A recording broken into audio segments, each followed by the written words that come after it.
Very good. Okay, excellent. So as we do each and every time, I want to begin with a special psalm for the full and speedy recovery of Rabbi Steinsaltz, the author of our book, who, as many of you know, suffered a stroke a few years ago, 3 years ago. And since then, his speech has been limited. Part of the reason we started this class is somehow to speak his words again, and hopefully that energy will also recreate speech in him. In addition to the words of Rabbi Steinsaltz that we'll be studying together soon, I also want to recite the psalm that too should bring him full and speedy recovery in every area. All right. Okay. So, last class we began chapter 7, if you recall. I'm not exactly sure where we were up to. I think page 84. And what words? Plastic imagery and symbols. Okay. All right. Fine. So it's page 84 in this book. Diana, what page is it over there? 62. And then we sometimes have the orange edition that I guess no one has today. That's fine. Okay, so just to summarize very, very briefly what we spoke about last time. We spoke about this prohibition that's rooted in the second of the Ten Commandments to abolish any type of idol worship. And we spoke about the different types of idol worship. Of course, it's not just idols, stones and bricks and wood, etc., but any types of even ideals that could be looked at as idols, or anything that's estranged from God. And part of the reason is not so much the prohibition, but rather to fine-tune our own divinity. The more we are in tune with who we are, with our souls, the more allergic I think we'll become to any type of force that is against our soul or against God himself. I would almost say, that's not an analogy we used last time, I'm just going to close the door, but I would almost say it's like someone who goes on a 30-day diet, right? You go to a dietitian, to a nutritionist, and they tell you don't eat pizza for 30 days, and don't do this, and don't do that. And after 30 days, you eat pizza. How will your body react? You'll almost vomit the pizza. That's what happens. Why? Because now the body is so healthy that any type of toxicity is rejected by the body. But before those 30 days, when you ate pizza all the time, you don't have any type of reaction that's similar to that. Digested it quite well. That's because your body was a little bit toxic. I think it's the same thing, and this is the point of Rabbi Steinsaltz thus far, and that is that the more in tune we are with our soul, the more healthy we are, the more automatically we'll reject anything that's toxic. Because we're so in tune. The less in tune, the more toxicity has this ability to penetrate our being, our psyche, our soul. And that's another way of looking at this prohibition of idol worship. But let's continue again in the middle of page 84. Does anyone want to read? Please. Right. So there's a beautiful Mishnah in Ethics of Our Fathers that says as follows, that just these words are reminding me of. It says as follows, Kol ha-mafsik mi-mishnato, whoever interrupts his study to look at a tree and say, Mana'e lanze, how beautiful is this tree? These are the exact words. Then the person, he is bringing harm upon his soul. Now, what's wrong? If you're studying Torah, you're studying God's words, and then you interrupt the study because you happen to have a magnificent tree right in front of you and say, wow, how beautiful is this tree? The Mishnah considers this bringing harm upon your soul. Why? Because you're interrupting your study? What's wrong with that? You're looking at God's creature. You're saying, how beautiful is your tree? Why is this bringing harm upon the soul? What do you think? And I think the key word here is interrupting. Whoever stops, actually, his study. If you think that your study and this tree are two separate things, then you bring harm upon your soul. Because if you're really studying God's words, and if you're really connecting to God, you'll know that you won't need to put this aside and say, well, the world is one thing and this is another thing. No. Everything is God. This tree is God. If you feel the need to stop your study and relate to the world as a separate entity, then you've missed the point all completely. Then you bring harm to your soul. Because what we should be doing is finding God not just here, but everywhere. In every tree, in every person, in every table, in everything. That's what we should be doing. God is indeed everywhere. If we're able to search for Him, if we have the courage to really dig into the nature and see God even in a tree. That's what the Mishnah is referring to. If you think these are two separate worlds, then you bring harm upon yourself. And this is exactly what Rabbi Steinsaltz is saying here. That one of the deeper meanings of this prohibition not to worship idols is the meaning that you think that there are things that are disconnected from God. There are images that are disconnected from God. There are symbols that are disconnected from God. Now things, no. That's idol worship. If you think that God only belongs to a certain place, that's idol worship. Because God is really everywhere. By the way, I really think personally, and I've said this many times before, I think that's one of the great misinterpretations of Judaism, of the way we live Jewishly. Because if you think about this, and it's not just Jewishly, but I think it's every good ideal has that problem that they face. If you think about this, many people think that Judaism belongs to a very specific place. Where to? The synagogue. That's where you'll find God. And Judaism really completely disagrees with that. God can't be compartmentalized. God is not just in the synagogue. God is in your bedroom just as much as he is in your synagogue. God is everywhere. God is in the image of a lion as much as he is in the image of a holy human being. God is in every image, in every symbol. To compartmentalize God is one of the great dangers of Judaism. To say that God is there and I'll go there to find him, I think creates not just confusion in the eyes of people, but also creates this dichotomy that eventually creates cracks in our connection with God. By the way, I think it's true with ideals too. I'll never forget, but I remember a long time ago, I don't think it's a question anymore, but sometimes when you travel, when you book a ticket, they ask you, are you traveling for business or pleasure? You've seen that before? Right, or when you're applying for a visa, you're traveling for business or pleasure. And I remember thinking to myself, do they really have to be separate? Can't business be pleasure and pleasure be business sometimes? Why do we have to compartmentalize everything? Pleasure shouldn't be compartmentalized. There are things that should. I think sadness, we're allowed to feel sad. We should feel sad sometimes, but there has to be a limit to the sadness. That can be compartment. That can be boxed. Meditation, I think that can be boxed, maybe in a bigger box. But you can meditate all day. You need action too. There's things that can be boxed. But the things that should not be boxed, happiness should not be boxed. You should be happy all the time. It's a commandment. It's one of the God's commandments. One of the 613 commandments to be happy. Vayita ach sameach. You should be happy. That shouldn't be boxed. God shouldn't be boxed. God does not just belong to one specific place, to one specific holiday, to one specific... God should be everywhere at all times. And the danger of worshiping idols is the danger of going against this idea, of the danger of boxing God. When you box God, automatically the rest of the life that you have without that box is a life that will be prone to a lot of danger, a lot of potential immorality, because God is not there. So this is exactly what Rabbi Steinsaltz is saying here.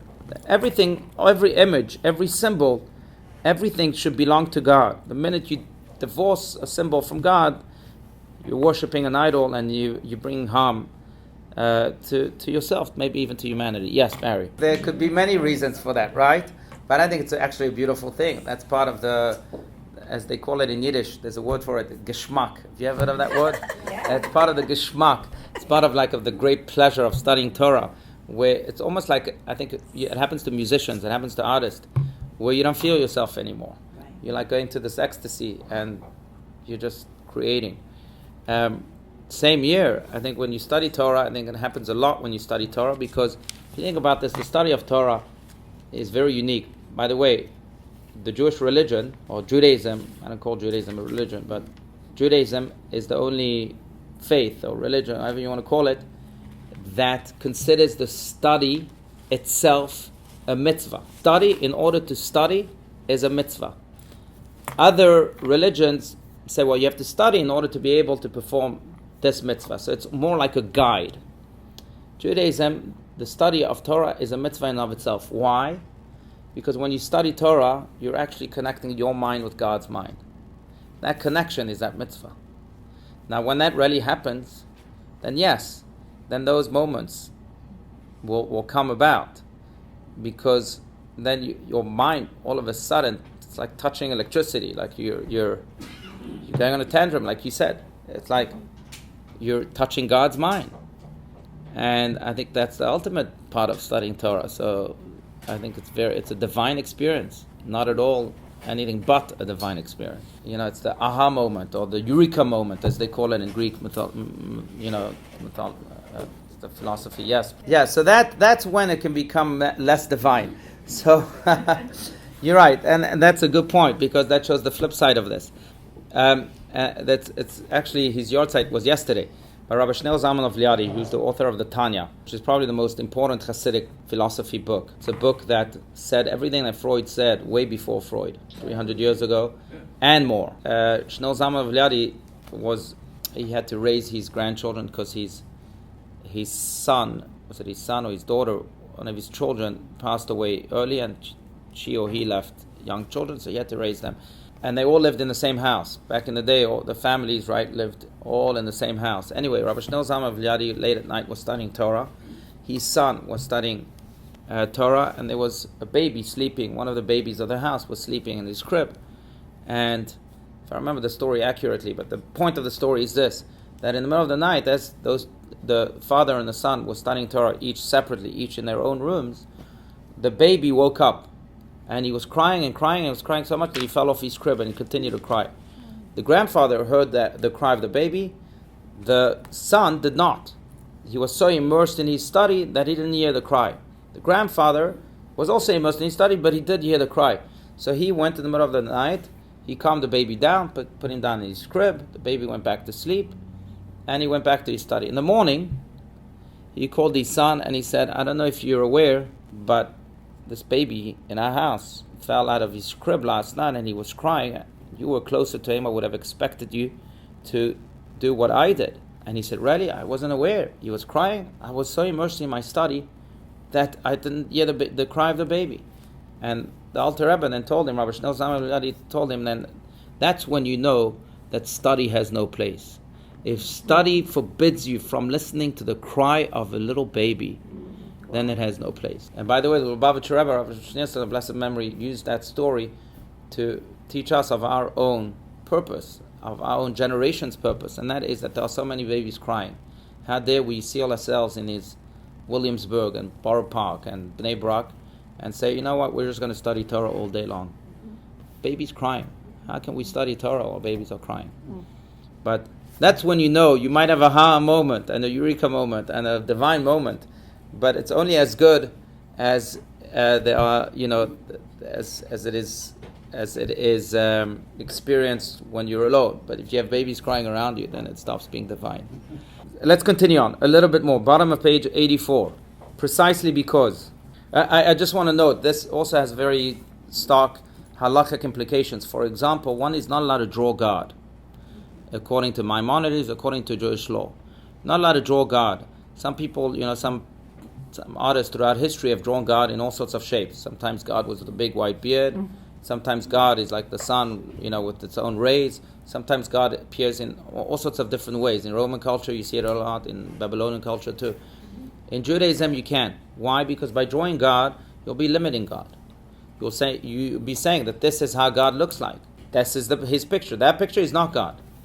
And by doing so, you're limiting the infinite, making the infinite finite, which goes against the very essence of God, who is infinite. God looks like this picture and that picture and that picture and that picture. He looks like everything. God is truly infinite. And therefore, there's this prohibition. God is so infinite that the only way we can really define God, maybe, is not by saying what he is, how he looks like, what attributes he has, what qualities he has, because that's also defining him. If you say God is great, so does that mean that he's not small? If he's not small, then he's not. If he's only great, then he's finite. You put him in the great box. So, but God is much more than great. So maybe he has a great quality to him, but you can't define him like that. Same with drawing, same with, ideas. Yes, that's a good question, because the gender also defines. The only reason we call God him is because he himself calls himself him.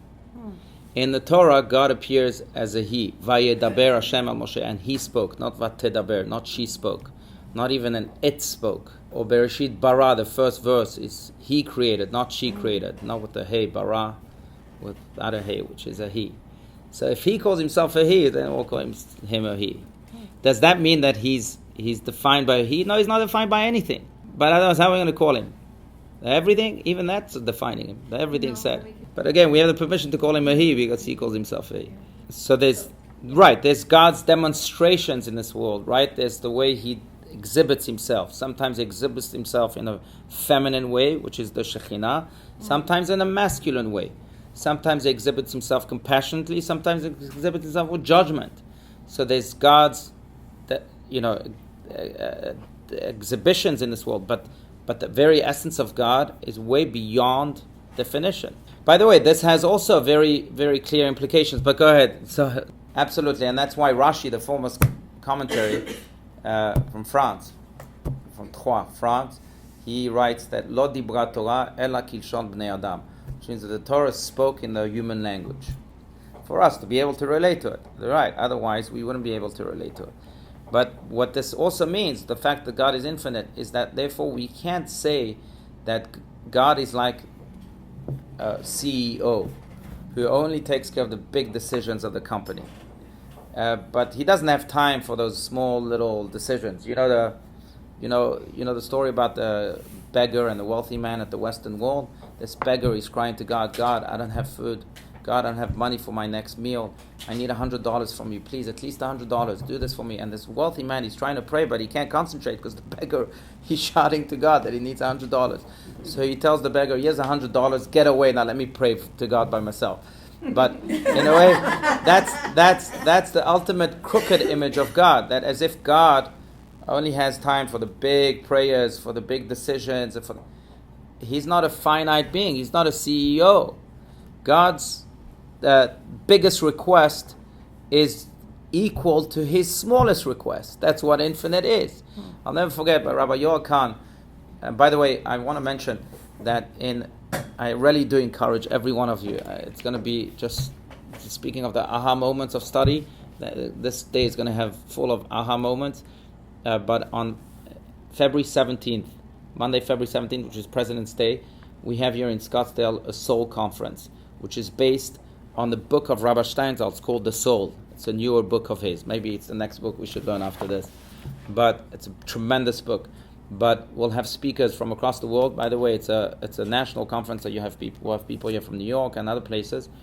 It will take place here, right here at CBT, on Monday, February 17th. We just secured Simon Jacobson as a speaker. Simon Jacobson wrote Toward a Meaningful Life. Just sold over 300,000 copies. He's a brilliant, brilliant man. He'll be here, and I'm thinking about Simon Jacobson. I'm thinking about this conference, but please note it and register. But Simon Jacobson was on the team of what were called Chosrim. Chosrim were the people, the Lubavitcher Rebbe, Rabbi Schneerson, gave a talk each and every Shabbat to thousands of his Hasidim. The problem is that because of the Shabbat laws, they couldn't record it. So they needed a team of people with incredible memories and tremendous wisdom to be able first to understand these words and then to memorize them, to memorize these words until the end of Shabbat, and then they would prescribe them. Simon Jacobson was one of them. He has a photographic memory. He's an amazing human being. But the head guy is a guy named Rabbi Yochanan. Brilliant mind, brilliant man. But I've had the privilege of meeting him many times. But Rabbi Yochanan, I remember the story of a doctor coming to Rabbi Yochanan and saying to Rabbi Yochanan, I'm very proud of myself and of my work, because as a doctor, I'm partnering with God in bettering God's creation, God's world. I better human beings. So I'm very proud. And Rabbi Yochanan didn't like this arrogance, so he wanted to teach him a lesson. He's a very blunt man. So he tells this man, you're a doctor, so you know some math, right? He says, let me ask you a question. In mathematics, what is the difference between the number 1 and infinite? He says, infinite. He says, what's between 100 and infinite? He says, infinite. It's infinite. So he says, fine, great. Now let me ask you another question, he tells this doctor. What's the difference between what seems to be like a simple shoemaker in your eyes and God, who's infinite? He says, infinite. He says, now then, what's the difference between the biggest doctor in the world and God, who's infinite? Infinite. He says, you see, in God's eyes, you're just like a shoemaker. Because God, if God is infinite, then the shoemaker and doctor have the same. God relates to them the exact same way. The smile of a little child, or the action of the biggest world impactor. It's the same. God is infinite. Anyhow, we'll have other speakers here. Arthur Kurzweil will be here, and Rabbi Steinsaltz's son will be here. So let's continue on. Hence the prohibition. We're in the middle of this paragraph here, page 85. Right, and that's a whole other idea here that Rabbi Steinsaltz is communicating very subtly, because in a way God's creation is very different than man's creation. Even if man's creation can be divine. This is, I think, a very profound idea.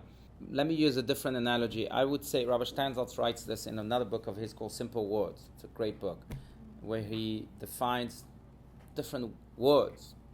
There's so many words that are overused that we've lost their meaning, like love. So he has a whole chapter on love. He has a whole chapter on good deeds, and he has a whole chapter on mosques, and he has a whole chapter on Hollywood. He has a whole chapter on sex. There's a whole chapter, whatever, all these words that have lost their meaning. But in any case, there he writes about love. He writes that in every I love you, this is Rabbi Steinsaltz's line, in every I love you there's an I. No matter how selfless the love is, there's still a little grain of I, grain of ego. There's still this selfishness a little bit, as much as we can love. And he uses maybe a very extreme example. If I love you for you, and it's all about you, then when we are distant, then I shouldn't be sad. Because the fact that I'm sad when I'm distant from someone I love, then that means that love is a little bit selfish, because I'm waiting for something in return. I'm waiting for a hug in return, for a kiss in return, for a look in return, for something in return. But if my love was completely selfless, I shouldn't be waiting for anything in return, and therefore distance shouldn't bother me. I love you for you. If you're in a good place, if you're happy, I love you. I'm happy for that. Not expecting anything in return. The fact that we're expecting, distance hurts us in relationship means that there's a little I in every I love you. And it's true for love. It's true for any creation of man. In every creation of man, there's a little bit of ego. There's a little bit of I. There's a little bit of selfishness. And I'm not saying it's bad, by the way. I think that's what gives us the power to create. But it's still I. It's still selfish. While God's creation is only godly, of course, it's God. And therefore, any type of image, as divine as that image may look, to depict God is wrong. Because it can't be, by the mere fact that it's a human creation, it can't be entirely divine. It's going to have a little I in it. And therefore, it's completely prohibited. Because for the divine to be entirely divine, it can't have an I. It can't have an I. It can't have that ego. So that's the idea here of Rabbi Steinsaltz. Now, I will say this, on the flip side, the Talmud says that even the greatest men greatest people should have an eighth of an eighth, which is a 16th of arrogance. Shminit shebashminit. Why? Because that's what gives you that self-esteem. Otherwise everyone's going to step all over you. So you need a little bit of I. So I'm saying again, it's not a negative thing. Maimonides is perhaps the most detailed halachic authority that exists in Jewish literature. And he has a whole chapter about avodah zarah, about idol worshipping, and he uses all sorts of examples. I think plastic is included in one example. Plastic, wood, metal, steel, he uses all of them. So it might just be borrowed from there. Anyhow, so I do want to dwell on this idea though, really. I mean, if you think about this, because it really, just to take it on a very practical level, and that is that if God is infinite, and therefore the small and the big are just as equal to him and just as important to him, then we should really be focusing on the actions we can do. We don't have to aim for good deeds that explode the world. Sometimes they're unattainable. Sometimes just doing a good deed to one individual today that no one knows about is just as good as changing the whole world with one massive project. That's the way it is in God's eyes, as was proven here with the idea of infinity. So it shouldn't intimidate us and shouldn't stop us from continuing to do all of the small good deeds that we do. They're important to God just as much. Sometimes that's what God wants most. It's those small deeds. I just read a story. It's a Hasidic story about the Baal Shem Tov, the founder of the Hasidic movement, who once heard about a Jew in a village by the name of Yechiel Michal Zlochov, who was also a very important Hasidic Jew. And he heard about something that he had done, and he said, he sent a messenger to tell him, Yechiel Michal, I need to speak to you. What did Yechiel Michal do? Yechiel Michal judged a person. In his little town, there was a man who desecrated the Shabbat, and the rabbi told him, in order to rectify that, the man felt remorse, and he went to his rabbi, and the rabbi of the town said, in order to rectify that, you have to beautify the Shabbat, and the way to do that is next week, bring me a box of candles, and we'll light the Shabbat candles with that box of candles that you'll bring me. The next week he brought him a box of candles. Yechiel Michal was in the synagogue when he brought the rabbi this, and he tells this man, why are you bringing the box of candles to the rabbi? He says, because I desecrated the Shabbat, and that's how he wanted me to rectify that. He said, what? You're going to rectify that by bringing a little box of candles? What is that? That doesn't make sense. So he started judging this man, and soon enough, the first Shabbat, he brought this box of candles. They lit the Shabbat candles with him. A big wind came and blew out the candles. The man started to feel bad. He said, maybe Yechiel Michal is right. The next Shabbat, he brought another box of candles, and he said to the rabbi, I hope nothing happens. And all of a sudden, the fire broke out, and all the candles were swept away, or whatever it was. And he says, well, Yechiel Michal must have done something spiritually to mess this up. And the third Shabbat, again, something happened. And the rabbi didn't know what to do. He says, I really don't know how to interpret this. I'm going to ask the Baal Shem Tov. The Baal Shem Tov heard about the story. The Baal Shem Tov says, I want to speak to Yechiel Michal. He tells Yechiel Michal, come to my village, travel, I need to talk to you urgently. Yechiel Michal traveled to the Baal Shem Tov. On the way, he had all the trouble that could happen to a traveling man at that time happened to him. His wagon broke, then he fixed it, his horses got entangled in the mud, and all this happened over a few days. Friday comes, he's still traveling on the way to the Baal Shem Tov, and worse things happen, and he realizes, gosh, I'm going to break the Shabbat too, I'm traveling on Shabbat. The wagon just broke, and I'm going to have to fix it, and so on. And at the very, very last second, he was able to make it to the Baal Shem Tov, and then the Baal Shem Tov said, the first question he said to him, so how were your travels? He said to him, don't ask. He says, now you know how that Jew felt. He desecrated the Shabbat. He didn't have control over that, and you are going to judge him for that. And for him, all he needed to do is bring that small box of candles. And I hope you learned your lesson. And that was the meeting he had with the Baal Shem Tov. But what the Baal Shem Tov was really conveying to him is exactly what Rabbi Steinsaltz is saying here in many other words. And that is that a small deed, a small candle, we each have, how can we judge people? We each have our own way of communicating with God. We each have our own way of rectifying things. We each have our own way of doing good in the world. And whether it's a small, tiny box of candles, or whether it's the biggest world project, it has the same impact in the eyes of God. It's just as important in the eyes of God.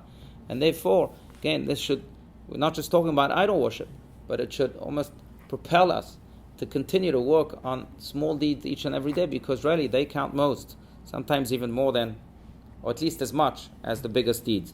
Okay, middle of page 85.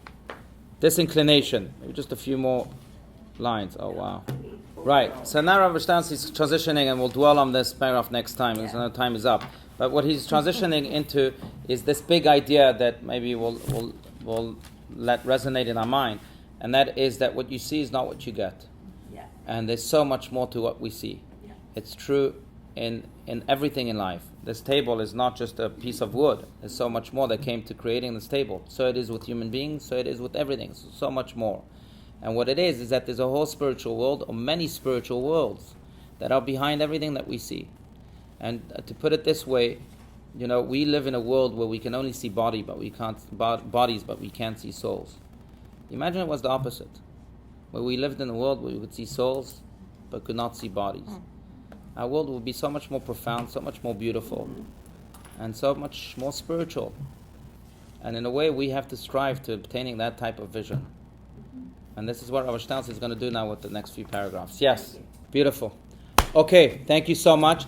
Unfortunately, I can't do the next class in 2 weeks. So, with your permission, we'll do it in 3 weeks, which is on February 12th, if I'm not mistaken. Okay, thank you. And please look out for the Soul Conference information.